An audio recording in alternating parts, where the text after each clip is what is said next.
ಮೊದಲು ಅದು ಸ್ವಾಭಿಮಾನ ಸಮಾವೇಶ ಅಂತ ಹೇಳಿದರು, ನಂತರ ಜನಕಲ್ಯಾಣ ಅಂತ ಹೇಳಿದರು.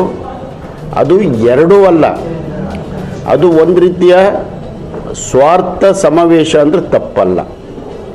ಏನು ಅವ್ರ ಉದ್ದೇಶ? ನಮ್ಮ ನಾಯಕರಂತ ಮಾನ್ಯ ದೇವೇಗೌಡರು ಮತ್ತು ಅವರ ಕುಟುಂಬವನ್ನು ನಿಂದಿಸುವಂತಹ ಏಕೈಕ ಉದ್ದೇಶದ ಸಮಾವೇಶ. ಸಾಧನೆ ಮಾಡಿದ್ದೇನು ಅವರು ಅದರಲ್ಲಿ? ರಾಜ್ಯದಲ್ಲಿ ಹಲವಾರು ವಿಷಯಗಳಿವೆ.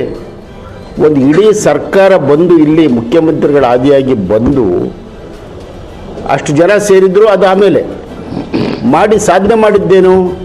ಕೇವಲ ನಮ್ಮ ನಾಯಕರ ಕುಟುಂಬವನ್ನು ಗುರಿ ಮಾಡಿ ನಿಂದನೆ ಮಾಡಿದ್ದು, ಚರ್ಚೆ ಮಾಡಿದ್ದು ಬಿಟ್ಟರೆ ಏನೇನೂ ಅವರ ಸಾಧನೆ ಇಲ್ಲ.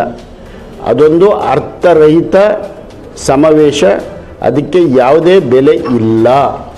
ನಾವು ಇದನ್ನು ನಮ್ಮ ಪಕ್ಷ ಅವರು ನಿಜವಾದ ಸಮಾವೇಶ ಅಂತ ಹೇಳಿದರೆ ಜನಪರವಾಗಿ ರಾಜ್ಯದಲ್ಲಿ 20 ತಿಂಗಳಲ್ಲಿ ರಾಜ್ಯಕ್ಕೆ ಮತ್ತು ಈ ಜಿಲ್ಲೆಗೆ ಏನು ಕೊಡುಗೆ ಕೊಟ್ಟಿದ್ದೀವಿ ನಾವು? ಒಂದೇ ಒಂದು ಹೇಳ್ಬೋದು ಇತ್ತಲ್ಲ, ಅವರು ಅಭಿವೃದ್ಧಿ ಬಗ್ಗೆ ಮಾತಾಡಲಿಲ್ವಲ್ಲ, ಬಾಯಿನ ತೆರಳಿಲ್ವಲ್ಲ, ಬಾಯಿನ ತೆರಳಿಲ್ಲ, ಮಾಡಿದ್ರಲ್ವೇ? 20 ತಿಂಗಳಲ್ಲಿ ಹಾಸನ ನಗರಕ್ಕಿರ್ಬೋದು, ನಮ್ಮ ತಾಲೂಕು ಕೇಂದ್ರಗಳಿಗಿರ್ಬೋದು, ತಾಲೂಕಿಗಿರ್ಬೋದು, ಅವರ ಸಾಧನೆ ಏನು?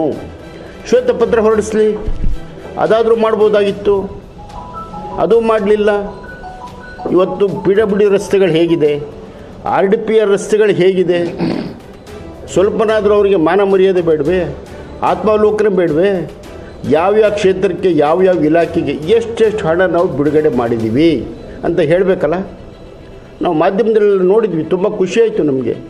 ಸರ್ಕಾರದ ವೈಫಲ್ಯಗಳನ್ನು ಎತ್ತಿ ತೋರಿಸಿದ್ದೀರಿ.